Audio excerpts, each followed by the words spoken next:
Story की starting में हम हमारी फीमेल लीड फीफे को देखते हैं। उसका फियांसे डैंग कहता है, शेंग ग्रुप के प्रेसिडेंट मिस्टर गू तुम्हारे कॉलेज क्लासमेट हैं, तो प्लीज उनसे जाके मेरे लिए मिन्नत करो कि वो मेरे साथ कॉन्ट्रैक्ट साइन कर दें।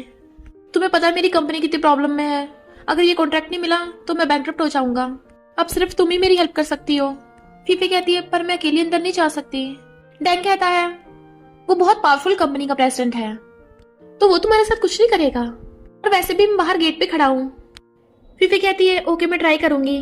तो कहता है, बस हमें ये कॉन्ट्रैक्ट मिल जाए फिर मैं तुम्हारे साथ शादी कर लूंगा। और जैसे बटन दबाता असिस्टेंट फीफे को अंदर जाने को कहता है, पर वो जैसे अंदर आती है मिस्टर गू को देख के हैरान। तुम? कहता है, कितने टाइम बाद मिले हैं। तो खुद की नोचती है, ये सपना नहीं है, तुम सच में वापस आ गए। पर तुम शेंग ग्रुप के प्रेसिडेंट कैसे बन गए? कहता है, तुम्हारी वजह से, अगर तुम मुझे धोखा न देती तो मैं यहाँ तक भी नहीं पहुंच पाता। फीफे कहती है, क्या मतलब धोखा? मिस्टर गू कहता है, तुम तो बहुत सेल्फ रिस्पेक्ट वाली हो ना, तो आज अपने फियांसे के लिए मुझसे भीख मांगने आ गई। और उसके मुंडे पकड़ के उसे क्लोज होने लगा था। वो कहती है, क्या कर रहे हो तुम? फीफे की आवाज सुन डैंग कहता है, अंदर क्या चल रहा है? असिस्टेंट कहता है, मिस्टर गू तुम्हारी फियांसे से बात कर रहे हैं, डिस्टर्ब मत करो। तो कहता है, ठीक है लगे रहो, मैं परेशान नहीं करूंगा। फीफे उसे दूर करती है तो वो उसकी गर्दन पकड़ लेता है। देखा, वो तुम्हारी चीखें सुन रहा है, फिर भी इतनी हिम्मत नहीं कि कुछ बोल सके। अगर मैं तुम्हें यहाँ मार भी दूंगा तब भी वो मेरा कुछ नहीं बिगाड़ पाएगा। फीफे कहती है, तुम पागल हो गए हो, छोड़ो मुझे। कहता है, मैं पागल हूँ और तुम्हारे फियांसे ने तुम्हें मेरे बेड पे भेजा है, उसका क्या? तुम उसकी साइड ले रही हो, मुझे लगता है तुम पागल हो। उसके मानने लगती है तो छोड़ देता है। तुम यहाँ पर मुझसे हेल्प मांगने आई हो ना, चलो मैं भी देखता तुम मुझसे कैसे भीख मांगोगी। फीफे कहती, तुम 5 साल पहले अचानक गायब क्यों हो गए थे और अब शेंगशी ग्रुप के प्रेसिडेंट बन गए हो, तुम मेरे साथ ऐसे बिहेव क्यों कर रहे हो? कहता है, लगता है तुम भूल गई हो कि 5 साल पहले तुमने मेरे साथ क्या किया था। वो कहती, मैंने क्या किया, मैं तो हमेशा से तुम्हारे साथ थी। वो कहता, अच्छा तभी तो डैंग के बेड पे चली गई थी। कहती है, क्या बोल रहे हो? वो कहता है, बकवास बंद करो, अब मुझसे भीख मांगो, चलो अपने कपड़े उतारो। वो कहती है, लगता है तुम पूरे पागल हो गए हो। जाने लगी थी तो कहता है, अगर यहाँ से एक कदम भी बाहर निकाला तो मैं डैंग के साथ कॉन्ट्रैक्ट साइन नहीं करूंगा, और तुम्हें पता है मैं उसे कुछ सेकंडों में भी बैंकरप्ट कर सकता हूँ। वो कहती है, तुम कितने बुरे हो। तो कहता है, वो डैंग कौन सा अच्छा है, उसने अपनी फैंसे को दूसरे आदमी के रूम में भेज दिया, चलो इधर आओ। वो कहती है, तुम्हें चाहिए क्या? तो उसे खींच के सोफे पे गिरा देता है और खुद उसके ऊपर चढ़ गया था। मुंडी पकड़ कहता है, क्यों ना हम शर्त लगाएं, मैं यही तुम्हारे साथ करूंगा, और अगर वो तुम्हारी चीखें सुन के तुम्हें बचाने आ गया तो मैं तुम्हें छोड़ दूंगा, पर अगर वो नहीं आया तो तुम्हें हमेशा के लिए मेरा बनना होगा। वो चिल्लाती है तो उसका गला पकड़ लेता है, मैं पहले तुम्हें कितना लव करता था और तुम किसी और के बेड पे चली गई। वो कहती है, ऐसा कुछ भी नहीं है, बट वो उसे जबरदस्ती किस करने लग जाता है। वो चिल्ला रही थी, डैंग उसकी चीखें सुन लेता है। असिस्टेंट कहता है, तुम्हें कॉन्ट्रैक्ट चाहिए या नहीं? मैंने गेट खोल दे, तुम चाहे आकर अपनी फियांसे को लेके जा सकते हो, पर याद रखना तुम्हें कॉन्ट्रैक्ट नहीं मिलेगा। तो डैंग कहता है, ओके मैं अंदर नहीं जाऊंगा। तो असिस्टेंट गेट बंद कर देता है। मिस्टर गू कहता है, तुमने सुन लिया, वो अपने कॉन्ट्रैक्ट के लिए तुम्हें तक बेचने को तैयार है, याद रखना अब से तुम मेरी हो। कहती है, तुम साइको हो। तभी मिस्टर गू के कहने पे असिस्टेंट डैंग को अंदर आने को बोलता है और उसे कॉन्ट्रैक्ट देकर कहता है, तुम्हें अपनी फियांसे का थैंक यू करना चाहिए। डैंग कहता है, चुपचाप अपने कपड़े पहन लो। पर फीफी की आंखों में आंसू थे। मिस्टर गू कहता है, मॉम मैं शादी करने वाला हूँ। मॉम कहती है, तुझे फीफे मिल गई, अच्छा है। 5 साल पहले जब मैं बहुत बीमार रहती थी तो कंस्ट्रक्शन साइट पे काम करना चाहता था, तो फीफे ने मेरा ध्यान रखा था, उसने मेरी मेडिसिन खरीदने के लिए पार्ट टाइम जॉब तक की है, इसलिए मैं चाहती हूँ तो उसी से शादी कर। अभी मैं फॉरेन में हूँ, 5 साल हो गए तू और फीफी अलग हो, पर अब मैं चाहती हूँ तुम दोनों साथ हो जाओ। वो बहुत अच्छी लड़की है, उससे जल्दी शादी कर, मुझे अपने ग्रैंड चिल्ड्रन को भी खिलाना है। वो कहता है, ओके मॉम। तो मिस्टर गू असिस्टेंट से कहता है, शादी की प्रिपरेशन स्टार्ट करो। असिस्टेंट कहता है, बॉस क्या आप उससे और नफरत नहीं करते? वो कहता है, बहुत करता हूँ, उसने डैंग के लिए मुझे छोड़ दिया। फिर नेक्स्ट दिन में फीफे का वेडिंग डे होता है, क्योंकि उसके डैंग से शादी होने वाली होती है। डैंग कहता है, मुझे इससे शादी नहीं करनी, ये लड़की जो किसी के साथ भी सो जाती है, ये मेरी वाइफ बनने के लायक नहीं है। तो वो एकदम हैरान। इधर लोग देखते हैं कि बहुत सारी लग्जरी कार्स आ रही हैं। सुना है शेंग ग्रुप का प्रेसिडेंट मिस्टर गू वापस आया है। मिस्टर गू कहता है, असिस्टेंट प्रिपरेशन हो गई? असिस्टेंट कहता है, यस बॉस। शादी के लिए आपने 99,000 रोजेस को कहा था, मैंने ऑर्डर कर दिए हैं, और जो आपको वो डायमंड ज्वेलरी चाहिए थी मैंने उसे भी लेने के लिए बंदा भेज दिया है, और मिस फीफे के साइज के क्रिस्टल शूज भी लेने भेज दिए। आप देखना इस शहर की सबसे शानदार शादी आपकी ही होगी। मिस्टर को कहता है, मैं इतनी कोशिश कर रहा हूँ, क्या ये सब वर्थ इट है? असिस्टेंट कहता है आपकी मॉम भी फीफी को बहुत लाइक करती है और आप भी हमेशा उसी के बारे में सोचते रहते हो। अगर वो सड़ा हुआ डैंग बीच में ना आता तब तक तो आपकी शादियों के बच्चे भी हो गए होते। इधर डैंग सबको फीफे की फोटोज दिखा देता है। ये बस बाहर से इनोसेंट बनने का नाटक करती है और मुझे बोल रही थी कि शादी से पहले मैं इसे टच भी ना करूं और खुद पैसों के लिए दूसरों के बेड में जाती है, तो मुझसे शादी करने के सपने लेना छोड़ दे। फीफे के मॉम डैड कहते हैं ये सच नहीं है, हमारी बेटी बिल्कुल भी ऐसी नहीं है, वो ऐसा घटिया काम कभी नहीं करेगी। डैंग उसके पेरेंट्स को उल्टा सीधा बोल रहा था तो फीफे उसके थपड़ा मार देती है, तेरी हिम्मत कैसे मेरे पेरेंट्स की इंसल्ट करने की। मॉम कहती है तुझे मेरी बेटी से शादी नहीं करनी तो मना कर देता, उसे ह्यूमिलेट करने की जरूरत नहीं है। लोग कहते हैं ये तो होटल की फोटोज है, दिखने में मासूम है, पता नहीं था अंदर से ऐसी निकलेगी। मॉम कहती है प्लीज मेरी बेटी को ह्यूमिलेट मत करो, पर तभी उसके डैड की तबीयत खराब होने लगती है। डैंग के पेरेंट्स कहते हैं ड्रामा बंद करो, मेरी बेटी ने शेंग ग्रुप के साथ कॉन्ट्रैक्ट साइन किया है, तो हम अपने बेटे की फीफे की जैसी घटिया लड़की शादी क्यों करें। होटल वालों को जब पता चलता है कि गू फैमिली के प्रेसिडेंट मिस्टर गू आ रहा है, उसका वेलकम करने भागते हैं। मॉम कहती है मेरी बेटी मासूम है, उस पर झूठा इल्जाम मत लगाओ। डैंग के पेरेंट्स कहते हैं तेरी बेटी ने जिसके साथ नाइट स्पेंड की है ना उसी से इसकी शादी करा, हम तो नहीं करने वाले। तभी वहाँ बहुत सारी कार्स आती हैं, उसमें से बॉडीगार्ड्स निकलते हैं। जैसे मिस्टर गू बाहर आता है उसे ग्रीट करते हैं। होटल वाले मिस्टर गू का वेलकम करते हुए उसे अंदर लेके जाने लगे थे। मिस्टर गू की एंट्री होती है, सब लोग हैरान, ये तो लेजेंडरी मिस्टर गू है, इतना बड़ा बिजनेस टाइकून भला यहाँ क्यों आया होगा। कहता है मिस्टर गू आप यहाँ। वो कहता है क्यों, मैं यहाँ आ नहीं सकता, आप बिल्कुल आ सकते हो। इनके पेरेंट्स भी मिस्टर गू की चापलूसी करने लगे थे। थैंक यू, हमारे बेटे के साथ कॉन्ट्रैक्ट साइन किया तुमने। और सब लोग आकर मिस्टर गू से उसका बिजनेस कार्ड मांगने लगते हैं, बट वो उन सबको इग्नोर करके सीधा फीफे के पास जाता है। डैड बेहोश थे, मॉम रो रही थी। फीफे कहती है मॉम मैंने एम्बुलेंस को कॉल कर दिया, आती होगी। और मिस्टर गू देख कहती है अब तो तुम खुश हो ना। कहता है बिल्कुल भी नहीं, अभी तो शुरुआत है, तुमने खुद ने डैंग को चूज किया था और ये वेडिंग ड्रेस तुम पे कितनी अगली लग रही है, ये तुम्हें सूट नहीं करती। लास्ट में हम देखते हैं जब वो गर्लफ्रेंड बॉयफ्रेंड थे, मिस्टर गू ने कहा था देखो मैंने तुम्हारे लिए खुद वेडिंग ड्रेस डिजाइन की है। वो कहती है बहुत ब्यूटीफुल है और उसके गाल पे किस कर देती है। वो कहती है तुम मेरे साथ ऐसे बिहेव क्यों कर रहे हो, क्यों मुझे फंसा रहे हो। मिस्टर गू कहता है मुझ पे इल्जाम मत लगाओ, मैंने कुछ नहीं किया, तुम्हारे फियांसे ने तुम्हें मेरे रूम में भेजा था। वो कहती है वो बुरा इंसान है तो तुम कौन सा अच्छे इंसान हो। मिस्टर गू कहता है तुम्हें अभी तक पता नहीं चला उसने तुम्हारा फायदा उठाया। और फिर डैंग को बुलाकर कहता है अपनी फियांसे की ऐसी फोटोज खींच के उसे पब्लिक में ह्यूमिलेट किया, तुम सच में बहुत घटिया इंसान हो, ये शादी कैंसिल हो गई ना। डैंग की फैमिली वाले कहते हैं ये बस इनोसेंट बनने का नाटक करती है, मिस्टर गू से देख रहा था। और हम पास्ट में देखते हैं मिस्टर गू जब फीफे को लिप किस करने वाला था, वो हिचकिचा रही थी तो कहता है हम कितने टाइम से डेट कर रहे हैं, क्या किसिंग भी नहीं कर सकते।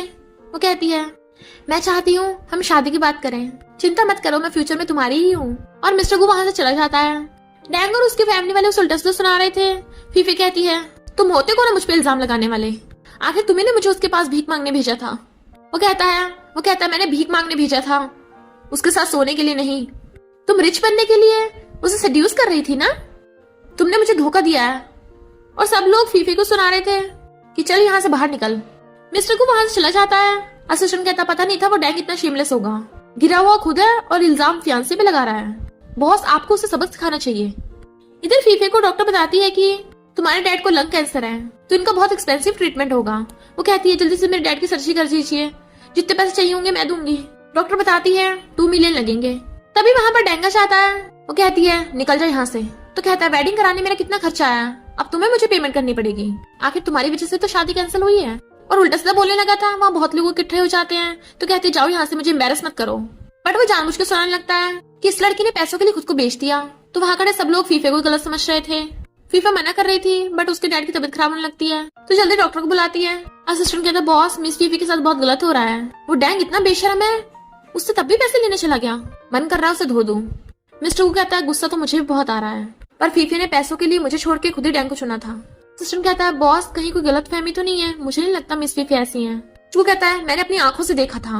और हम पास्ट में देखते हैं मिस्टर को किसी ने फोटो सेंड की थी, वो भागकर होटल आता है, देखा कि फीफी डैंग के साथ है, इतना गुस्से से अपना हाथ देके मारता है कि उसके खून निकलने लगा था। असिस्टेंट कहता है बॉस कभी कभी जो देखते हैं वो सच नहीं होता, जैसे डैंग को लगता है कि फीफी आपके साथ सोई है पर ऐसा नहीं है। पास्ट में हम देखते हैं मिस्टर गो कंस्ट्रक्शन साइट पे काम करता था, तो फीफी उसके लिए अपने हाथों से खाना बनाकर लाती थी और उसे कहता है मैं इस लाइफ में तुम्हें से शादी करूंगा। वो कहती मैं भी, और उसके गाल पे किस कर देती है।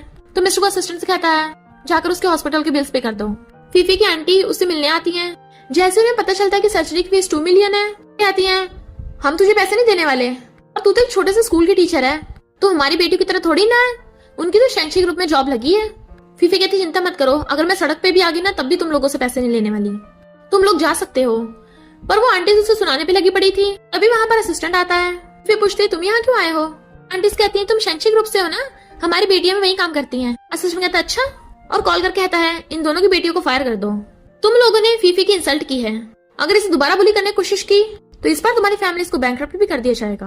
तभी वहां पर बहुत सारे डॉक्टर्स आगे बताते हैं कि आपके पेरेंट्स के लिए वीआईपी रूम तैयार है, और उसके मॉम डैड को लेके जाने लगे थे। वो कहती है ये सब क्या चल रहा है? असिस्टेंट बताता है कि बॉस ने आपके मॉम डैड के मेडिकल बिल्स ऑलरेडी पे कर दिए, और तो और आपके अकाउंट में 10 मिलियन ट्रांसफर कर दिए हैं ताकि उन्हें बेस्ट डॉक्टर्स और बेस्ट ट्रीटमेंट मिले। डॉक्टर और नर्सेज मॉम डैड का इतना ध्यान रख रही थी, तो मॉम डैड एकदम हैरान कि फीफी के पास इतने पैसे कहाँ से आए होंगे, और फीफी से पूछने लगते हैं तू मिलियंस कहाँ से लेके आई है, तुझे हमारा इलाज कराने के लिए कोई गलत काम करने की जरूरत नहीं है। वो कहती है मॉम डैड ऐसा नहीं है, मैंने उधार लिए हैं। और जैसे बाहर लगती है वहां पे मिस्टर गू आ जाता है। वो कहता है चलो बात करें, तो कहती है कोई बात नहीं करनी, मैं तुम्हारे पैसे तुम्हें जल्दी वापस कर दूंगी। वो कहता है अच्छा, अंदर जाने लगा था। तो कहती है ओके बताओ क्या बात है। वो कहता है इतना गुस्सा, मैंने तुम्हारी शादी खराब कर दी इसलिए। तो कहती है तुमने जानबूझ के ऐसा किया, तुम ऐसा कर क्यों रहे हो? कहता है तुम्हें तो मेरा थैंक यू करना चाहिए कि अब तुम मेरे साथ हो, वरना वो डैंग और उसकी फैमिली तुम्हारे साथ कितना बुरा बिहेव करते हैं। आखिर मेरी वजह से तुम्हें उसका असली चेहरा पता चल गया। कहती है तुमने भी कोई अच्छा काम नहीं किया है, तुमने पहले मेरे साथ ब्रेकअप किया, 5 साल पहले बिना बताए मुझे छोड़ के चले गए, और अब वापस आकर मुझे हर्ट कर रहे हो। आखिर मैंने तुम्हारा क्या बिगाड़ा है? वो एकदम से उसके क्लोज हो कहता है तुम्हें क्या लगता है मुझे पता नहीं तुमने क्या किया? उसका गला घुटने लगता है इतनी मासूम मत बनो, जब तुम खुद को डैंग को बेच सकती हो तो मुझे क्यों नहीं? और उसे जबरदस्ती किस करने लग जाता है। वो धक्का मारती है तो कहता है तुम्हारे लिप्स अभी भी उतने स्वीट हैं जैसे कभी किसी ने टच ही न किए हो। उसके मारने लगी थी तो उसके दोनों हाथ पकड़ लेता है। भूलो मत, अब तुम्हारी हेल्प करने वाला सिर्फ मैं ही हूँ। तुम क्या चाहती हो तुम्हारी वजह से तुम्हारे पेरेंट्स सफर करें? तुम्हारे पास कोई चॉइस नहीं है। वो कहती है तुम ऐसा क्यों कर रहे हो? उसका फोन छीन के उसमें अपना नंबर टाइप कर देता है। तुम्हें बस याद रखना है कि जब भी मैं कॉल करूँ तुम्हें आना होगा, समझी गुड गर्ल? और चला जाता है। फिर जब फीफी अपनी टीचिंग जॉब के लिए स्कूल में जाती है तो सब लोग उसे देख के बातें बना रहे थे। पता नहीं था टीचर फीफी ऐसी निकलेगी। वो कहती स्टूडेंट्स बकवास बंद करो, क्लास में जाओ। पर तभी फीफी को प्रिंसिपल अपने ऑफिस में बुलाते हैं, तो वो देखती है इंटरनेट पे उसकी फोटोज वायरल हो गई। समझ जाती है ये सब डैंग ने किया है। प्रिंसिपल कहते तुम्हें रिजाइन करना होगा, हम अपने स्कूल की इमेज खराब नहीं करना चाहते। कहती है वो रूमर्स फेक हैं, ये सच नहीं है। प्रिंसिपल कहते हैं तो प्रूफ लाओ वरना रिजाइन कर दो। तो वो अपना सामान लेके स्कूल से जा रही थी, स्टूडेंट जानबूझ के उसका सामान गिरा देते हैं। वो भीग के उठाने लगती है, तभी कोई उसके ऊपर आकर अम्ब्रेला करता है। वो असिस्टेंट था और कहता है बॉस ने तुम्हें शैंग ग्रुप में जॉब देने के लिए बुलाया है। वो कहती है नहीं मैं खुद ढूंढ लूंगी। असिस्टेंट कहता है तुम्हारी ऐसी कंडीशन में तुम्हें कोई जॉब नहीं देगा। वो सोचती है सही कहा, ऐसे तो मैं इसके पैसे वापस नहीं कर पाऊंगी, और बिजनेस कार्ड ले लेती है। फिर नेक्स्ट शैंग ग्रुप में आती है तो असिस्टेंट बताता है कि अब से तुम मिस्टर गू की पर्सनल सेक्रेटरी हो, तुम्हें मिस्टर गू के सारे डेली वर्क्स का ध्यान रखना है। फिलहाल प्रेसिडेंट के ऑफिस में 2 कप कॉफी ले जाओ। वो लेके जाने लगी थी पर तभी उसे ऑफिस के अंदर से एक लड़की की आवाज आती है, शायद कोई अंदर है। असिस्टेंट उसे अंदर ले आता है। चैंग कहती मिस्टर गू मैंने तुम्हें जो वॉच गिफ्ट की थी तुमने वो क्यों नहीं पहनी, ये पुरानी वॉच क्यों पहन रखी है? तो वो और फीफी एक दूसरे को देखने लगे थे। इनफैक्ट वो वॉच फीफी ने उसे गिफ्ट दी थी। वो कहता एक्सपेंसिव होगी, तो कहती नहीं तो मैंने खुद जॉब करके खरीदी है। वो कहता पर मैंने तुम्हें कभी एक्सपेंसिव गिफ्ट नहीं दिया। तो कहती फिर क्या हो गया? वो उसे हक करके कहता है जब मैं रिच हो जाऊंगा तो मैं बहुत एक्सपेंसिव गिफ्ट दूंगा। फीफी ने देख ली इसी वो वॉच छुपाने लगता है। चैंग देखती है कि मिस्टर गू फीफे की तरफ ही देखे जा रहा है। फीफे से कॉफी देने लगी थी, जानबूझ के किक कर देती है। तूने मेरे पैर चलाने की कोशिश की। फीफे सोचती है मैं इस जॉब को नहीं खो सकती और कहती है सॉरी, और साफ करने लगी थी तो चैंग जानबूझ के उसके हाथ पे पैर रख देती है। तो ऐसे चिल्ला पड़ी थी। चैंग कहती है तुम्हें दिखता नहीं है क्या? मिस्टर गू के इशारे पे असिस्टेंट फीफे को उसके चोट पे मेडिसिन लगाने के लिए चाहता है। चैंग कहती है उसकी वजह से मेरे शूज खराब हो गए, तो मुझे शॉपिंग करा के नए दिला दो। एम्प्लॉयज बातें कर रही थी। चैंग हमेशा शो ऑफ करती रहती है, हमने तो सुना है वही बॉस की वाइफ बनेगी, बॉस की वजह से हमें उसे सहना पड़ रहा है। फीफे सोचती है जब उसकी ऑलरेडी गर्लफ्रेंड है तो मेरे पीछे क्यों पड़ा है। तभी असिस्टेंट आकर कहता है तुम्हें बॉस के साथ शॉपिंग मॉल चलना होगा, तुम उनकी पर्सनल सेक्रेटरी हो, जहाँ वो जाएंगे वहीं तुम्हें जाना होगा। चैंग उसका हाथ पकड़ रही थी तो फीफी उन्हें देख के इग्नोर करने की कोशिश करती है। मिस्टर को सोचता है अगर ये सच में इससे जेलस हो रही होगी तो इसका मतलब मैं अब भी इसके दिल में हूँ। चैंग अपना पर्स उसे पकड़ा देती है। वो जैसे मॉल में आते हैं चैंग पूछने लग जाती है ये ड्रेस कैसे रहेगी, और मिस्टर को तो बैठा हुआ फीफे की तरफ देख रहा था और इमेजिन करता है कि फीफे व्हाइट ड्रेस ट्राई कर रही है। चैंग पूछती ये कैसी है, तो कहता है बिल्कुल बेकार, कितनी रिवीलिंग है, वो वाली व्हाइट ड्रेसेस ट्राई करो। चैंग कहती है पर मुझे व्हाइट ड्रेस पसंद नहीं है। ओके फिर भी पहन लेती हूँ। फीफे सोचती है ये मुझे ऐसे क्यों घूर रहा है। चैंग देखती है वो अभी फीफे को देख रहा है तो कहती है मुझे कॉफी नहीं कोल्ड ड्रिंक पीनी है, फीफे जाकर लेकर आओ। असिस्टेंट कहता है मैं ला दूंगा। चैंग कहती है तुम बहुत इसकी साइड लेते हो, क्या तुम दोनों का चक्कर चल रहा है? असिस्टेंट कहता बकवास बंद करो, तुम ऐसे किसी लड़की की रेपुटेशन पे सवाल कैसे उठा सकती हो? कहती है कौन सी रेपुटेशन? सुना है शादी से पहले ये दूसरे लड़कों के साथ सोती है, इंटरनेट पे सबको इसके बारे में पता है। सेल्स गर्ल बातें बनाने लगी थी। मिस्टर गू कहता है तुम भी एंटरटेनमेंट इंडस्ट्री में हो और तुम्हें पता है र्यूमर सारी सच नहीं होती। मैनेजर कहता है सारी ड्रेसेस पैक कर दो। चैंग खुश होती है, थैंक यू मुझे इतना कुछ दिलाने के लिए। कहता है किसने कहा मैंने तुम्हारे लिए खरीदी है? जहाँ उसने टच किया था साफ करने लग जाता है। मैंने आज तक अपनी लाइफ में सिर्फ 2 वुमन को गिफ्ट दिए हैं, पहली मेरी मॉम और दूसरी फीफी की तरफ देखता है और चैंग से कहता है वो तुम नहीं हो, तुम्हें पता ही होगा मुझे स्कीमिंग गर्ल सबसे ज्यादा नफरत है और तुम्हारी वजह से फीफी को चोट लगी तो उससे माफी मांगो। चैंग कहती है अच्छा तुम्हारा इसके साथ चक्कर चल रहा है और गुस्से से भाग जाती है। मिस्टर को कहता है सेल्स गर्ल तुम भी बहुत बकवास किए जा रही थी। तो जल्दी से फीफी से माफी मांगने लगती है। वो पूछता है इन्होंने तुम्हें ऑफेंड किया, बताओ इनके साथ क्या करूं? वो कुछ नहीं बोलती तो असिस्टेंट से कहता है इन दोनों को फायर कर दो। पूछती है क्या अब भी वो सब सामान पैक करना है? मिस्टर को कहता है फीफी के साइज का सब कुछ पैक कर दो। तो मैनेजर फीफी का मेजरमेंट लेने लगी थी और फिर बताती है 3 मिलियन का बिल हो गया जिसे असिस्टेंट क्रेडिट कार्ड से पे कर देता है। फीफी कहती है तुम ऐसा क्यों कर रहे हो? मिस्टर को कहता है अगर मेरे पास डॉग भी होगा मैं किसी को उसे भी नहीं बुली करने दूंगा और तुम तो मेरी पर्सनल सेक्रेटरी हो और तुम इतने पुराने कपड़े पहन के आती हो। शैंग ग्रुप की कुछ इमेज है, क्या मैं एम्प्लॉयज के लिए इतना भी नहीं कर सकता? वो कहती है थैंक यू मिस्टर गू, कंपनी के बेनिफिट्स अच्छे हैं। पर वो उसे अपने पास बुलाता है, जैसे आते उसकी मुंडी पकड़ के अपने करीब कर लेता है। मेरे अलावा तुम्हें कोई बुली नहीं कर सकता और उसे जबरदस्ती किस करने लग जाता है। वो नोचती है तभी छोड़ता है। फिर मिस्टर एक फॉरेनर से बात कर रहा था। फीफी कॉफी देने आती है, फॉरेनर उसकी तरफ देख के बोलने लगती है। फीफी हेलो करके चली जाती है। एम्प्लॉयज कहती हैं पता है प्रेसिडेंट शादी कर रहे हैं, अभी जो फॉरेनर अंदर गई है वो टॉप वेडिंग प्लानर है पर सीईओ को तो कोई गर्लफ्रेंड नहीं है तो अचानक किससे शादी कर रहे हैं? फीफी से पूछते हैं तुम अंदर गई थी क्या बातें कर रहे थे? वो फीफी कहती है फॉरेन लैंग्वेज में कर रहे थे, मुझे समझ नहीं आया कुछ। इनफैक्ट वो फॉरेनर पूछ रही थी ये है ब्राइड? तो कहता है हाँ। एक एम्प्लॉय कहती है कहीं चैंग से तो नहीं? दूसरी कहती है बिल्कुल भी नहीं, उसे तो बॉस ने कंपनी से भगा दिया। मुझे तो लगता है पक्का वाइस प्रेसिडेंट मिस बाय होंगी, वो ब्यूटीफुल है, स्मार्ट है, प्रेसिडेंट की बिजनेस में हेल्प भी करती है। तभी वहाँ वाइस प्रेसिडेंट मिस बाय की एंट्री होती है जो फीफी को पूछती है तुम कौन? वो बताती है बॉस की पर्सनल सेक्रेटरी। तो हैरान मिस बाय की असिस्टेंट कहती है प्रेसिडेंट कभी भी अपने आसपास लड़कियों को नहीं रखते तो अचानक फीमेल पर्सनल सेक्रेटरी कैसे रख ली? बट वो आपसे तो सुंदर नहीं है और कंपनी में सब बातें कर रहे हैं कि प्रेसिडेंट शादी करने वाले हैं, कहीं वो आप ही तो नहीं हो? फिर शेयर होल्डर्स की मीटिंग होने लगी थी। मिस्टर गू मिस बाय के साथ हैंडशेक करके मीटिंग स्टार्ट करता है। शेयर होल्डर्स बताते हैं कि मिस्टर शाओ की कंपनी काफी आगे बढ़ रही है, क्या हमें उसके साथ कोऑपरेट करना चाहिए? पर उसके बारे में रूमर्स हैं कि वो काफी लालची और प्लेबॉय टाइप का है, ऐसे इंसान के साथ हमारी कंपनी कैसे कॉन्टेक्ट कर सकती है? मिस बाय कहती है मिस्टर शाओ से बिना मिले हमें उसके कैरेक्टर को डिफाइन नहीं करना चाहिए। शेयर होल्डर्स कहते हैं तो तुम्हें उसके साथ कॉन्ट्रैक्ट साइन करने चली जाओ। मिस्टर गू कहता है ओके तो ये प्रोजेक्ट मैं मिस बाय को देता हूँ। फिर फीफी कॉफी लेके आती है। मिस बाय कहती है मिस्टर गू मैंने पहले तुम्हें पर्सनल सेक्रेटरी रखने कहा था, तब तुमने मना कर दिया था। अच्छा अब रख ली, देखो तुम्हारे ऑफिस को कितना साफ रखती है। और फीफी तुम्हारे हाथ पे क्या हुआ? वो कहती है थोड़ी सी चोट है। वो कहती है मेरे साथ ऑफिस में चलना, मेरे पास मेडिसिन रखी है। वो कहती है थैंक यू मिस बाय। मिस बाय कहती है मैंने तुम्हारा रेज्यूमे देखा, तुम बस एक सेक्रेटरी बनी हुई हो, मुझे लगता है तुम बेटर परफॉर्म कर सकती हो। मिस्टर गू क्या प्रोजेक्ट के लिए मैं इसे भी अपने साथ ले जाऊं? तो मिस्टर गू हाँ कर देता है। तो मिस बाय फीफी को अपने ऑफिस में ले जाती है। असिस्टेंट कहता है मिस बाय कितनी वेल एजुकेटेड है, फीफी के साथ बुरा बिहेव नहीं किया। मिस्टर गू कहता है मैंने फीफी को उसके साथ इसलिए भेजा है ताकि उसे वर्क एक्सपीरियंस मिले। मिस बाय फीफी की चोट पे मेडिसिन लगा देती है। कहती है मुझे तुम पे पूरा भरोसा है, तुम अच्छा काम करोगी। आज मिस्टर शाओ के साथ अपॉइंटमेंट है तो मेरे साथ चलना। इधर हम मिस्टर शाओ को देखते हैं जो ड्राइवर से कहता है हॉस्पिटल चलो। ड्राइवर कहता है पर आपकी तो शैंग ग्रुप के वाइस प्रेसिडेंट के साथ मीटिंग है। वो कहता है फिलहाल हॉस्पिटल जाना जरूरी है, मुझे कुछ इंपॉर्टेंट लोगों से मिलना है। ड्राइवर कहता है इसलिए आपने ऐसे अजीब कपड़े पहने हैं? मिस्टर शाओ कहता है जिससे मैं मिलने चाह रहा हूँ उन्हें सिंपल चीजें पसंद है, इसलिए मैं उनसे मिलने के लिए एज ए सीईओ नहीं मामूली इंसान बन के जा रहा हूँ। इधर फीफी के मॉम डैड वीआईपी रूम से सिंपल रूम में एडमिट हो जाते हैं क्योंकि वो फीफी के लिए प्रॉब्लम से बढ़ाना चाहते हैं। उससे बड़ी मुश्किल से नौकरी मिली है तो हम उसके पैसे वेस्ट नहीं करेंगे। लोग हमारी बेटी पे झूठा इल्जाम लगा रहे हैं पर हमें उस पर पूरा भरोसा है। तभी शाओ आता है, मैडम सर मैं वापस आ गया। मॉम खुश होकर शक्कर लेती हैं तो वो उन्हें बहुत सारे गिफ्ट देने लगा था। नशा असिस्टेंट ये क्यों लेके आया? डैड कहते हैं इतने सालों बाद मिले हो तब भी नहीं सुधरे, अपने क्या हुलिया बना रखा है, मवाली लग रहे हो पूरे। मैंने तुम्हें इसलिए पढ़ा लिखा बड़ा किया है ताकि तुम अच्छा काम करो, ना कि ये सब। शाओ कहता है मैडम सर आप ही मेरे पेरेंट्स हो, बचपन में मैं अनाथ था तो आप लोगों ने मुझे अपने बेटे की तरह पाला, खाना दिया, पढ़ाई लिखाई कराई और सर ने तो मुझे लिटिल सिस्टर फीफी के साथ एक्स्ट्रा क्लासेस दी हैं। फिर मिस्टर शाओ फीफी का अकाउंट में 5 मिलियन ट्रांसफर करने चाहता है। नर्स बताती है उसके अकाउंट में तो ऑलरेडी 10 मिलियन है। शाओ हैरान 10 मिलियन? क्या मेरी लिटिल सिस्टर भी रिच हो गई? इधर फीफे मिस पाए और उसके असिस्टेंट के साथ जा रही थी, पर तभी मिस पाए की तबीयत खराब होने लगती है। फिर मेडिसिन देती है, उससे भी असर नहीं होता। असिस्टेंट कहती है आपको हॉस्पिटल जाना चाहिए, पर मिस पाए मना कर देती है, ये प्रोजेक्ट ज्यादा इंपॉर्टेंट है, तो पहले होटल चलो। फीफे कहती क्यों ना मिस्टर गू या असिस्टेंट को कॉल कर दें, मिस पाए को हॉस्पिटल ले चले।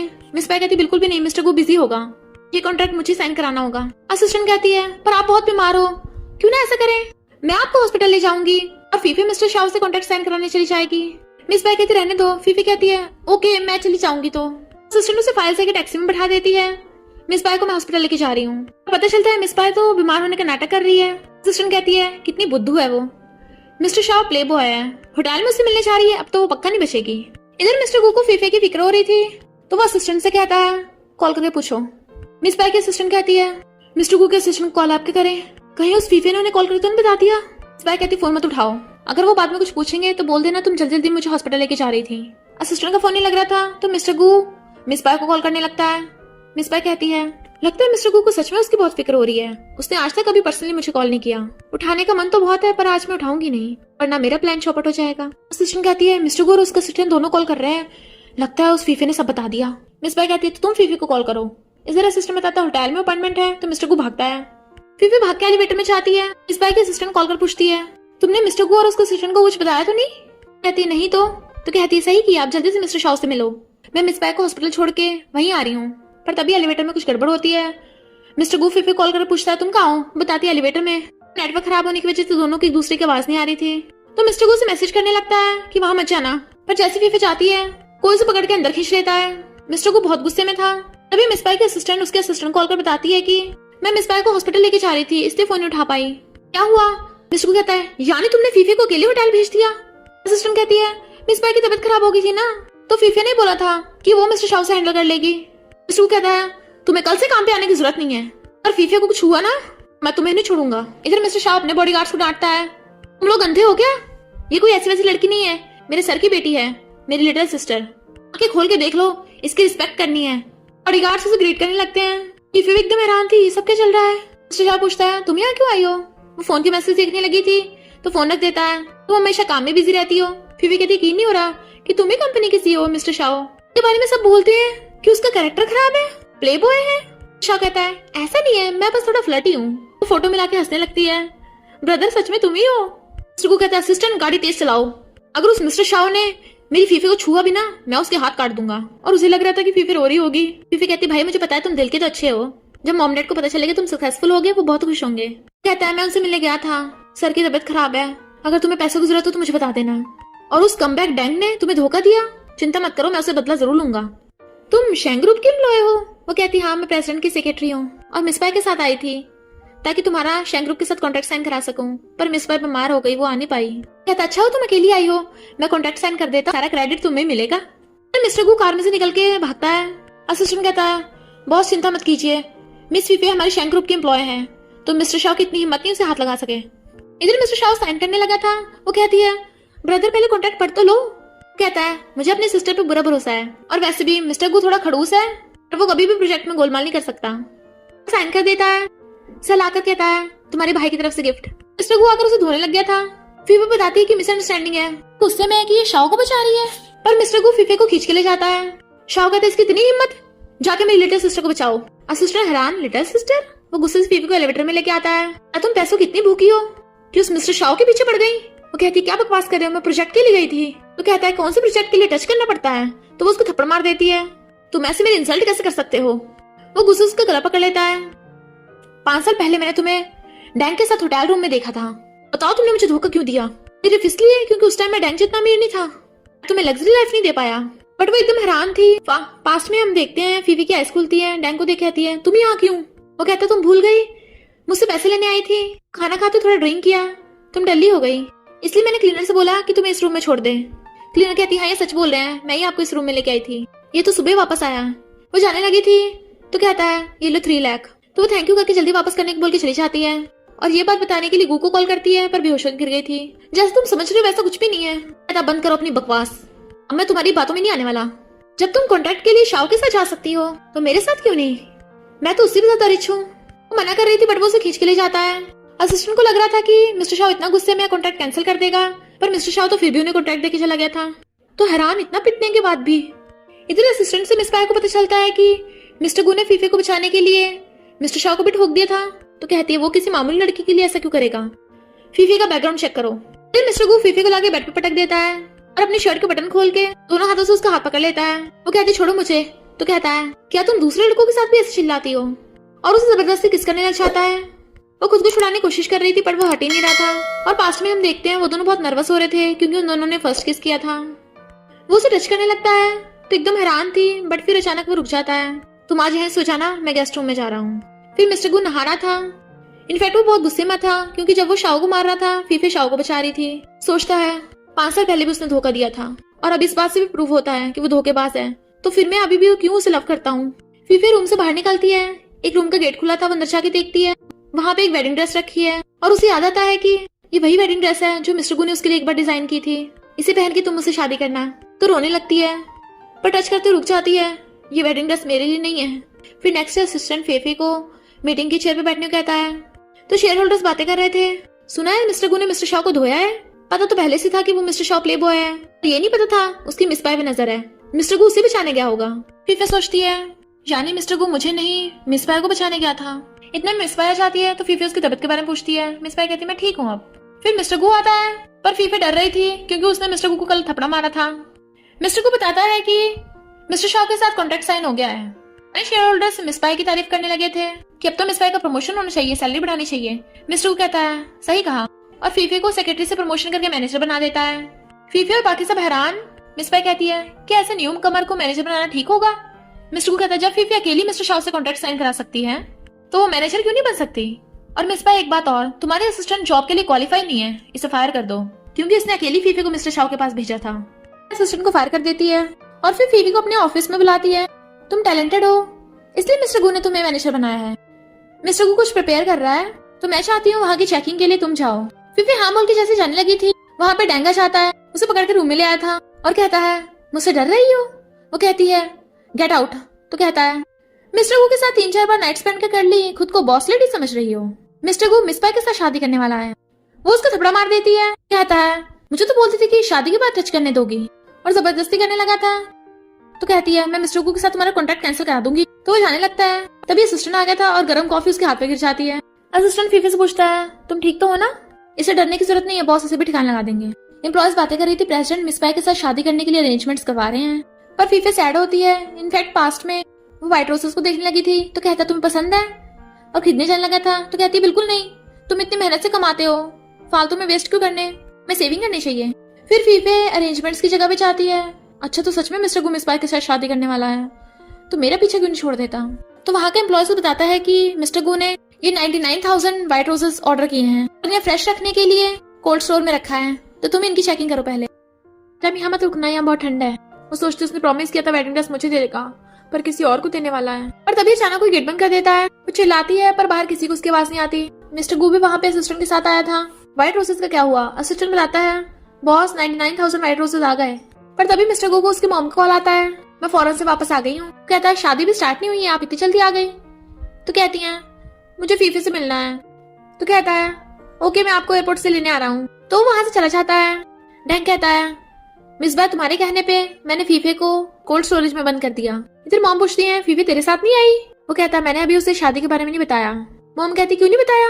अच्छा तो तू उसे सरप्राइज देना चाहता है, बहुत बड़ा मैरिज प्रपोजल करेगा और वहीं पे उससे शादी करेगा। वो कहता है काश ये सच होता। मॉम कहती है तू उससे 5 साल से दूर था तो फीफे थोड़ी तुझसे नाराज होगी, आखिर हम उसे गुड बाय करे बिना शहर छोड़ के चले गए थे और इन 5 सालों मैंने तुझे कितनी बार कहा कि उससे मिलने चले, पर तू हमेशा टालता रहा कि तुझे करियर पे ध्यान देना है। तो मैं चाहती हूँ तू जल्दी जल्दी फीफे को बता दे तू अब भी उसे लाइक करता है, उसका इंतजार कर रहा है, वो बहुत काइंड है, पक्का तुझे माफ कर देगी। इधर कोल्ड स्टोरेज में फीफे को बहुत ठंड लग रही थी, छींकें आ रही थी। वो कॉल करने का ट्राई करती है पर वहाँ नेटवर्क नहीं आते। सोचती है अगर मैं यहाँ से बाहर नहीं निकली क्या मैं मर जाऊंगी। इधर मिस्टर गू जैसी मीटिंग में आता है, देखता है फीफे की चेयर खाली पड़ी है तो असिस्टेंट से कहता है जब फीफे आएगी उसे मेरे ऑफिस में भेजना। असिस्टेंट चला जाता है। वो काफी वेट कर रहा था, फिर से बुलाता है। असिस्टेंट कहता है फीफे तो आज कंपनी में नहीं आई, वो कॉल करने लगा था। असिस्टेंट कहता है मैंने कॉल किया था पर कनेक्ट नहीं हो रहा। मिस्टर को कहता है कहाँ गई होगी वो, हाँ उसके पेरेंट्स अभी हॉस्पिटल में हैं तो हॉस्पिटल में कॉल करके पूछो। असिस्टेंट के जाते हुए उसे फिर से कॉल करने का ट्राई करता है पर नहीं लगता। असिस्टेंट आगे बताता है कि फीफे के मॉम डैड वीआईपी रूम से जनरल रूम में ट्रांसफर हो गए। खैर अब उनकी तबीयत भी ठीक है। पर कहता है पर क्या? तो कहता है फीफी के अकाउंट में 5 मिलियन ट्रांसफर हुए हैं। मिस्टर गू कहता है अच्छा तभी वो काम पे नहीं आ रही, रिच हो गई है। असिस्टेंट कहता है मैं इस बारे में इन्वेस्टिगेट करता हूँ। तो असिस्टेंट हॉस्पिटल जाने लगा था। इधर शाओ फिर से फीफी के मॉम डैड से मिलने आ जाता है। डैड कहते हैं तुम बार बार मत आओ, तुम्हारा काम डिस्टर्ब होगा। मॉम कहती है बच्चे को ऐसे मत डांटो। शाओ कहता है कोई बात नहीं मैडम, मुझे पता है सर मेरी भलाई के लिए मुझे डांटते हैं, चिंता मत करिए मेरी आज छुट्टी है, काम डिस्टर्ब नहीं होगा। डैड कहते तुझे हमारे लिए फालतू खर्चा करने की जरूरत नहीं है, पिछली बार कितने गिफ्ट्स ले आया था, तुझे पैसे बचाने चाहिए ताकि घर खरीद के एक अच्छी लड़की से शादी कर ले। शाओ कहता मुझे पता है पर आप लंच के लिए ये खा रहे हो, आपकी बॉडी को रिकवर होने के लिए न्यूट्रिशन चाहिए। मॉम कहती है मैं तुम्हारे सर का ध्यान रखने में बिजी थी तो घर जाके खाना बनाने का टाइम नहीं मिला। तो कहता रहने दो, पास में एक रेस्टोरेंट है, वहाँ कुछ अच्छा खाने चले। मॉम कहती खाना है तो सही, इसे वेस्ट मत करो। तो वो खाना लेकर अपने बॉडीगार्ड्स को दे देता है। अब तो खाना वेस्ट नहीं होगा। डैड गुस्से से मारने वाले थे पर वो ने कंधे पे टांग के लेके जाने लगा था। मैं आपको आज टेस्टी खाना खिलाऊंगा। असिस्टेंट पता कर रहा था कि 5 मिलियन किसने ट्रांसफर किए हैं, तभी पीछे से मिस्टर शाओ डैड को टांग के ले जाता है। मॉम कहती धीरे चलो, पर वो जैसे रेस्टोरेंट के बाहर लेके आता है वेटर्स लाइन लगा के खड़े थे और उनका वेलकम करते हैं। मॉम डैड हैरान थे पर वो अंदर ले आता है। मैनेजर पूछता है मिस्टर शाओ आज आप क्या खाना चाहेंगे? वो कहता है बड़ों के लिए जो सबसे हेल्दी फूड हो वो लेके आओ। और डैड को लाकर बैठा देता है। डैड पूछते हैं तुमने ऐसा क्या किया है जो सब लोग तुम्हें मिस्टर मिस्टर बोल रहे हैं? वो कहता है इस बात को छोड़िए, ये बताइए लिटिल सिस्टर के पहले वाले बॉयफ्रेंड का नाम क्या था? मॉम कहती है मुझे याद नहीं आ रहा, उसे 5 साल हो गए और उसके जाने के बाद फीफी बहुत सैड रहने लगी थी, इसलिए हमने कभी उसके सामने उसका दोबारा नाम नहीं लिया था। शाओ पूछता है फीफी ने आपके इलाज कराने के लिए पैसे कहाँ से लिए? मॉम डैड कहते हैं पता नहीं कोई लड़का था, हाँ वो असिस्टेंट था, फीफी बता रही थी कि उसने उसे उधार लिए हैं। शाओ कहता है क्या वो शेंग ग्रुप का असिस्टेंट था? मॉम कहती है हाँ हाँ वही। इधर नर्सेस असिस्टेंट को बताती हैं कि एक बहुत बड़ा सा लड़का आया था, गले में चैने पहन रखी थी और ऐसे मवालियों वाला हुलिया था। असिस्टेंट मिस्टर शाओ का फोटो दिखाता है, क्या ये था? नर्सेस कहती हैं हाँ यही था, वो फीफी के पेरेंट्स के लिए गिफ्ट भी लेके आया था। डैड कहते हैं फीफी को कॉल करना, बहुत दिन से उससे बात नहीं की, वो बस मैसेज कर देती है। मॉम कहते अभी करती हूँ। पता नहीं क्या हो गया, फीफी का फोन नहीं लग रहा, कहीं उसे कुछ हो तो नहीं गया? मिस्टर शाओ कहता मैं ट्राई करता हूँ और उसका भी नहीं लग रहा था। डैड को चिंता करता था, एक बॉडीगार्ड को पता करने को भेजता है। सर मैडम चिंता मत करो, मेरे होते फीफी कुछ नहीं होगा। पर क्या फीफी की किसी से लड़ाई हुई थी? डैड कहते हैं उस कमबैक डैंग के अलावा फीफी का कोई दुश्मन नहीं है। मॉम डैड रो रहे थे तो कहता है चिंता मत करिए, मैं अभी फीफी को ढूंढ के लाता हूँ। असिस्टेंट आके मिस्टर को बताता है कि फीफी के अकाउंट में 5 मिलियन मिस्टर शाओ ने ट्रांसफर किए थे। तो बहुत गुस्से में, तभी तो मैंने उसे मारा था फिर भी कॉन्ट्रैक्ट साइन करके दिया। इसका मतलब फीफी और उस असिस्टेंट का बात वो नहीं है, वो फीफी के डैड का स्टूडेंट है और मैंने मिस्टर शाओ को फीफी को लिटिल सिस्टर कहते सुना था। इससे मैंने हॉस्पिटल में पूछताछ की तो पता चला है कि मिस्टर शाओ ने फीफी के मॉम डैड को काफी गिफ्ट्स दिए हैं। इनफैक्ट मिस्टर शाओ बचपन में अनाथ था तो फीफी के मॉम डैड ने उसे अपने बेटे की तरह पाला और उसे पढ़ाया लिखाया, इसलिए मिस्टर शाओ फीफी के मॉम डैड को अपने पेरेंट्स मानता है और फीफी को लिटिल सिस्टर। मिस्टर को कहता अच्छा तो ये बात थी और मैंने गलत समझा, पर क्या फीफी हॉस्पिटल में मिली? असिस्टेंट कहता है वो वहाँ भी नहीं है। कहता है कहाँ गई होगी, कहीं अपने घर तो नहीं गई? तभी मिस्टर शाओ से कॉल कर कहता है तूने मेरी लिटिल सिस्टर को कहाँ छुपा रखा है? वो कहता है मैं तो खुद उसे ढूंढ रहा हूँ, तुम उसके पेरेंट्स को पूछो। मिस्टर शाओ कहता है यानी तुझे मेरे बारे में पता है, तो पहले क्या अंधा था? मिस्टर कहता है सॉरी मैंने तुझे पहले गलत समझा। मिस्टर शाओ कहता है उसे छोड़, फीफी के मॉम डैड को भी नहीं पता फीफी कहाँ है, उसका फोन भी नहीं लग रहा। मिस्टर को कहता है तुम उसके घर जाकर ढूंढो, मैं उसे बाकी जगह ढूंढता हूँ, अगर 24 घंटे में उसका पता नहीं चला तो पुलिस बुला लेंगे। असिस्टेंट बताता है कि बॉस एक बात और, मैंने डैंग को कंपनी में देखा था, कहीं उसी ने तो फीफी को किडनैप नहीं किया? वो कहता है तो पता करो वो डैंग कहाँ है। मिस पाई देखती है मिस्टर को गुस्से से अपने बॉडीगार्ड्स के साथ कंपनी से बाहर जा रहा है तो वो डैंग को कॉल करती है तुम जल्दी फौरन भाग जाओ। डैंग कहता है मैं अपना काम अधूरा नहीं छोड़ता, मुझे बदले में पैसे चाहिए। मिस पाई कहती तुम पागल हो गए हो, वो फीफी मिस्टर गू की फर्स्ट लव है। मिस्टर गू सीईओ बनने से पहले से फीफी को जानता है और अगर उसे पता चला तुमने फीफी को कोल्ड स्टोरेज में बंद कर रखा है तो तुम मारे जाओगे और मुझे भी फंसवाओगे। डैंग कहता है मिस्टर गू उसका बॉयफ्रेंड है, उसका बॉयफ्रेंड तो एक पुअर था। अरे मुझे 20 मिलियन ट्रांसफर करो फिर मैं उसे छोड़ूंगा, मैं भी कोल्ड स्टोरेज रूम में जा रहा हूँ। वो कहती तुम वहां पे क्यों हो? तो कहता है चेक करने की फीफी मर गई है जिंदा है। तो कहती पागल हो गए, निकलो वहां से। वो कहता है मिस्टर गू ने मेरी कंपनी के साथ कॉन्ट्रैक्ट कैंसिल कर दिया है और मैं बैंकरप्ट हो गया हूँ, मेरे पास एक चमन्नी नहीं है, तो मैं पैसे लिए बिना उस फीफी को नहीं छोड़ूंगा। फोन काट देता है तो मिस पाई भागती है। डैंग को कोल्ड स्टोर में आता है, देखता है फीफी बेहोश पड़ी है, कहीं ये मर तो नहीं गई, लगता है मुझे सही में भागना पड़ेगा। भागने लगा था पर फीफी उसे पकड़ लेती है तो कहता है तू अभी तक मरी नहीं? वो कहती है इस सब बुरे काम के पीछे तुम ही हो ना? तो कहता है तेरी वजह से मैं बैंकरप्ट हो गया हूँ और तू मिस्टर गू की फर्स्ट लव है तो तेरे बदले मुझे बहुत पैसे मिलेंगे, क्योंकि वो मिस पाई ने तुझे किडनैप तो करवा दिया पर अब वो मुझे पैसे नहीं दे रही। वे हैरान, मिस पाई भी तुम्हारे साथ मिली हुई है? मिस्टर गू ने बताया कि उसने 5 साल पहले तुम्हें मेरे साथ होटल में देखा था, वो सब क्या था? डैंग कहता लगता तुझे याद नहीं है, उस टाइम तो टल्ली नहीं हुई थी, मैंने तेरे ड्रिंक में नशा मिलाया था। पर तू तो पूरी तरह बेहोश ही हो गई। फिर मैंने सोचा ऐसा तेरे साथ खेलने में मजा नहीं आएगा। मैंने तेरा फोन देखा कि एक तेरा बॉयफ्रेंड है जो तुझे बहुत प्यार करता है। तो पता है फिर मैंने क्या किया, तेरे बॉयफ्रेंड को हमारी फोटोज भेज दी। बेचारा पागलों की तरह होटल में भगा हुआ आया। मैं जानबूझ के तेरे साथ बैठ गया। उसने जैसे ही हमें साथ में देखा बेचारे का दिल टूट गया। तो मैंने सोचा तू ऐसे तो खुद को मेरे हवाले करेगी नहीं, इसलिए मैं तुझे शादी करने को बोला। कहती है तुम बहुत बुरे हो। तो कहता है तुम ही मेरे पास पैसे मांगने आई थी। वो कहती है मिस्टर गू की मॉम बहुत बीमार थी, मुझे पैसों की जरूरत थी, मैंने इसलिए तुमसे उधार लिए थे। वो कहता है मैंने इतने सालों से तुझे टच नहीं किया क्योंकि मैं मासूम बनने का नाटक कर रहा था, और फिर मैंने तुझे कॉन्ट्रैक्ट के बदले भेज दिया। मिस्टर गू तुझे इतना प्यार करता है तो तेरे बदले वो मुझे कितने पैसे देगा। पर पहले तूने मुझे टच नहीं करने दिया था, पर अब तुझे कौन बचाएगा। और उसे जबरदस्ती करने लगा था। तभी मिस्टर गू आगे से भड़का देता है फीफी तुम ठीक तो हो ना, और उसे उठाकर हॉस्पिटल लेके जाने लगा था। इतने मिस्टर शावा चाहता है तुम सिस्टर को ले जाओ, इस कमबैक को मैं संभालता हूँ। उसे गोद में उठा के कार में बैठाने लगा था। तो कहती है वो रही मिस बाय। तो कहता है मुझे पता है उसने तुम्हें हर्ट किया, और बेहोश हो गई थी तो उसे कार में बैठा देता है। मिस बाय कार से भागने लगी थी, पर तभी मामा चाहती हैं और बॉडीगार्ड से कहती हैं पकड़ लो इसे, इसकी हिम्मत कैसे मेरी डॉटर इन लोगों को बुली करने की। बॉडीगार्ड्स मिस बाय को घेर लेते हैं। मिस्टर गू फीफे को हॉस्पिटल ले आया था। इनफैक्ट हुआ कुछ यूं था कि फीफे जब मिस्टर गू की मॉम के लिए खाना लेके गई, वो गिरी पड़ी थी, तो उन्हें हॉस्पिटल लेके जाती है। पर डॉक्टर ने बताती है कि इनकी अर्जेंट सर्जरी होगी, जल्दी से 3 लाख का इंतजाम कर लो। फीफे ने मिस्टर गू को कॉल किया था, पर वो कंस्ट्रक्शन साइट पे बिजी था। वो अपने पेरेंट्स के पास जाने लगती है, पर उसके डैड तो खुद ही बीमार थे। पैसों की कमी की वजह से वो खुद हॉस्पिटल नहीं गए थे, इसलिए वो उनसे बताया बिना अपने क्लासमेट्स और फ्रेंड्स से कॉल करके पैसों के लिए कहती है। तभी उसे उसके सीनियर डैन का कॉल आता है, तो भागकर आती है। वो कहता कोई बात नहीं, आराम से खाना खाओ फिर बात करेंगे। और खाना खाते उसे ड्रिंक करा दिया था। वो कहती है मुझे बस 3 लाख दे दो, मैं तुम्हें धीरे धीरे करके सब वापस कर दूंगी, वो भी इंटरेस्ट के साथ। पर ड्रिंक में नशा था इसलिए फीफी बेहोश हो गई थी। मिस्टर गू से देख रहा था। इनफैक्ट उस टाइम मिस्टर गू ने कंस्ट्रक्शन साइट में लगातार 12 आवर्स के लिए काम किया था। उसकी सैलरी मिलती है तो फीफे कॉल करने लगता है, पर तभी फीफे के फोन से उसे कुछ होटल की फोटो सेंड होती हैं। तो वो उस होटल में भाग के आया था। तभी उसने फीफे को डैंग के साथ देख लिया था, और डैंग बोल रहा था कि तुमने सही कहा था, तुम्हारा पुअर बॉयफ्रेंड तुम्हें खुश नहीं रख सकता, पर मैं रिच हूँ, तुम्हें लग्जरी लाइफ दे सकता हूँ। इसलिए मिस्टर गू हार्ट ब्रोकन होकर चला गया था। तो कहता है सॉरी मैंने तुम्हें गलत समझा, और उसका हाथ पकड़ रोने लगता है। मॉम कहती मैंने तो पहले ही कहा था तुम दोनों के बीच में मिसअंडरस्टैंडिंग होगी, क्योंकि फीफे सच में बहुत अच्छी लड़की है, चुप तूने उसका विश्वास नहीं किया। मॉम डैड भी बाहर खड़े सुन रहे थे। इतने में शावा आता है। फिर जब फीफे को होश आता है तो कहती है मिस्टर को मुझे तुम बताना है 5 साल पहले। वो कहता कुछ बताने की जरूरत नहीं है, मैंने डैन की सारी बातें सुन ली, मुझे माफ कर दो कि मैंने तुम्हें गलत समझा। वो कहती है मैंने तुम्हें कभी धोखा नहीं दिया था, मैं तो उस डैन से 3 लाख लेने गई थी। हम कहती मुझे पता तुम मेरे मेडिकल बिल्स के लिए पैसे इकट्ठे कर रही, और उसे हक कर लेती है। तो अब हम साथ हैं। इतने में फीफे का मॉम डैड भी आ जाते हैं तो उन्हें हक कर लेती है। मिस्टर गू की मॉम कहती है आप सच में बहुत महान हो, फीफे को इतनी अच्छी शिक्षा दी है। डैड कहते हैं तुम हमारी बेटी को कभी गलत मत समझना। वो कहता है सॉरी आगे से ऐसा नहीं होगा, आओ तुम चाहो तो मुझे मार सकते हो वापस। शाह कहता है जरूर, पर मॉम डैड कहते हैं बिल्कुल नहीं, हमारे सनी लोगों को हाथ मत लगाना। सब हंसने लगे थे। फिर फीफे वही वाली वेडिंग ड्रेस ट्राई कर रही होती है, वो उसे पीछे से आके हक कर लेता है।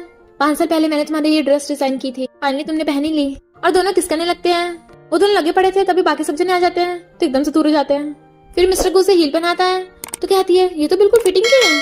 असिस्टेंट कहता है हाँ बॉस ने मुझसे आपका एक शूज चुरवाया था ताकि उसकी साइज के बनवा सके। कहती तभी तो मेरे एक शूज मिसिंग था। दोनों हक कर लेते हैं, सब बहुत खुश होते हैं। और इसी के साथ इस स्टोरी का एंड हो जाता है। अगर आपको ये स्टोरी पसंद आई हो तो लाइक शेयर और कमेंट करते जाना। तो बस थोड़ा सा इंतजार करना, फिर मिलेंगे न्यू स्टोरी में।